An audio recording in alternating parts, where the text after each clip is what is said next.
I'm Dominic Matthews from Ninja Theory and you're watching GameGazm TV.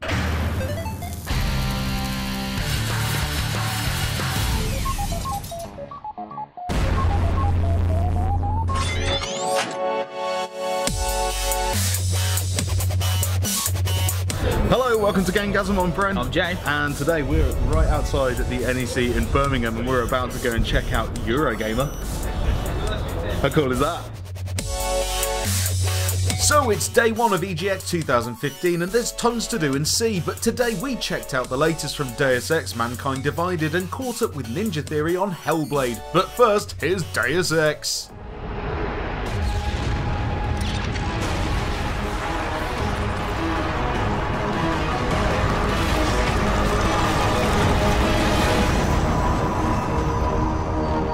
Deus Ex is looking pretty damn impressive, the details in the world are absolutely astounding, and this still isn't finished? I know, how much more detail can they cram in? You once again step into the augmented shoes of Adam Jensen, who is now in Prague 2 years after the events in Human Revolution. We were treated to a viewing of some of Prague and shown how combat, stealth and conversations marry up perfectly with its new balanced playstyles.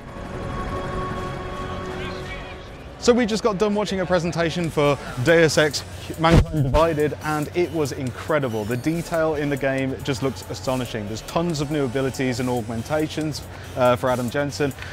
You can do this Icarus dash, which is quite like the kind of the teleport in Dishonored, but the level design it's done in such a way that you can literally tackle every situation in multiple different ways. For example, using you can swap ammo in the guns like on the fly, like never having to go into sort of a menu. It's done really kind of cool, futuristic-y, you know, and you can switch the bullets like to EMP rounds, so you can take out security cameras and sneak around them. You also have lots of new abilities like the Titan shield, which will create this black shimmery shield around Adam, and basically just bullets will just bounce off him, and you can just open up a complete can of whoop-ass and take everyone out. Or you can go through it completely stealth and never once kill anyone. And it's that kind of level of you know, choice that affects so much of the game as well. Characters will have different dialogue depending on how you completed the level, and you know, different outcomes of boss battles will happen. So it's all depending on your choices and how you play, and it can really affect how you get through the game. So I'm really looking forward to this one. It's out in February in 2016. Keep your eyes on it, and we'll be covering it as soon as we get more info. It's exciting to see how Mankind Divided shapes itself from here, but so far it's looking really good, and the environments, new tight gameplay mechanics and its usual conspiracy-styled storytelling is going to be something spectacular. We reckon Square Enix is onto a real winner here.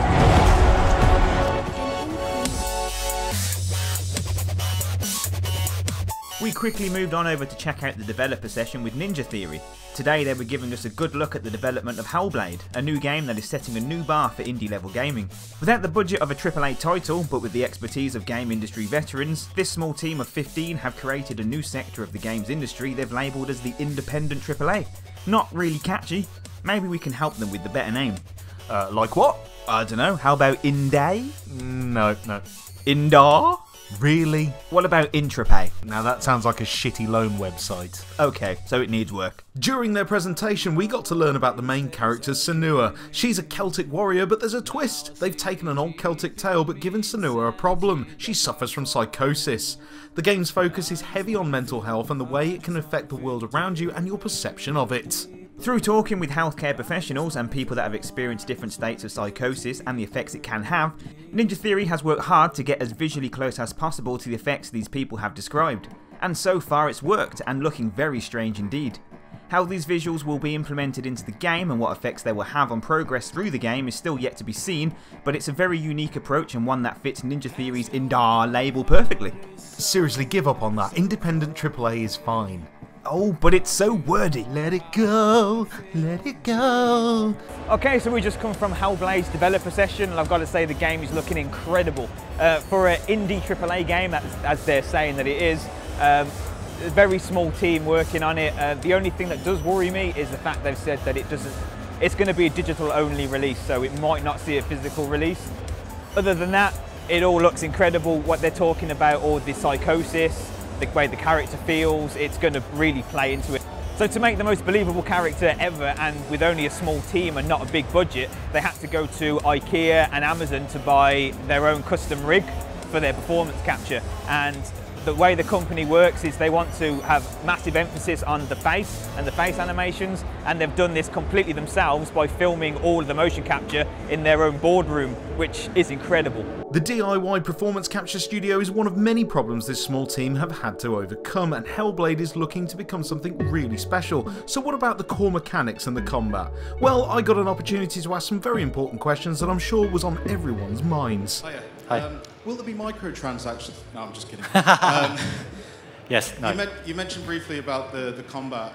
Do you have a solid ideas of what the combat's going to be like? Is there anything that you could compare it to right now, or is it still just in the initial stages? No, I think one of the nice things with what we're doing is that we can try different things out, and I think in our vertical slice phase we were working specifically with things that were new to us, with ground-based injured combat and directional combat. But you know, I think for us now it's about creating that combat engine for production, so that it gives us the opportunity to add depth and add breadth across it. So I don't want to compare it to anything at the moment, because I hope that it will be unique in itself. So there you have it, it's going to be something new. He couldn't really compare it to anything, and I'm honestly glad he didn't, as if he said the combat would be similar to Arkham Knight, I feel a lot of the mystery surrounding this game would be lost. I hope the combat is very different, and it would be interesting to see how the mental health issues affect the combat, if certain elements make the game harder and some make it easier, etc. But one thing's for certain, we definitely need to experience this title as soon as it comes out. Watch this space, and of course for more development details head on over to www.hellblade.com and check out the developer diaries. And there we go, so that was our day one coverage of EGX. That's right. Got my YouTube gaming sticker. That's it. It's been labelled. That's right. Oh, wait, steady on. Hey. Hey, but that girl at the YouTube gaming booth, she was very helpful, wasn't she? Yeah, some very good tips and how to progress our channel. Yeah, but enough of that. Anyway, what did you think of EGX today? I thought it was really good. Yeah? It wasn't as big as I was expecting it was to quite be. smaller, wasn't it? It was a lot smaller this time round, but... there was a lot of cool stuff there. It was very crammed in, wasn't it? There was yeah. lots of stuff there. So a lot of the new release games, and you know, we attended them couple of developer sessions, and so, I mean, there's a massive indie market there. Man, there's so many games. We're going to hit that up tomorrow and get loads of information on all the independent games that are there. And I could not believe how many independent games there are there. No, at least a third of the floor is independent games. I'd say there's actually more independent games there than there are anything else. Yeah. Like, they literally just, like, trounce the AAA through sheer numbers, and the amount of different types of games over there. There is so much creativity going on in the indie sector right now, and it seems to be heavily at Eurogamer. So we're going to check that out tomorrow and bring you all the cool information about that as well. Yeah, and the PlayStation VR as well. Oh yes, we're going to have a look at that tomorrow. You caught have a glimpse of it today, but we're going to go and have a proper look at it tomorrow. Obviously, there's just not enough time in the day, is there, to get around everything? No, definitely not. It's quite the task. But anyway, thank you for watching the video, and also if you liked it, don't forget to leave us a like, and also subscribe if you want to see more and see the rest of our coverage for this weekend and beyond, because you know we do other stuff as well. Yeah, yeah, I got it. Yeah. Anyway, that's all the time we've got for today. So I've been Bren. I've been Jay. And we've been GameGazm.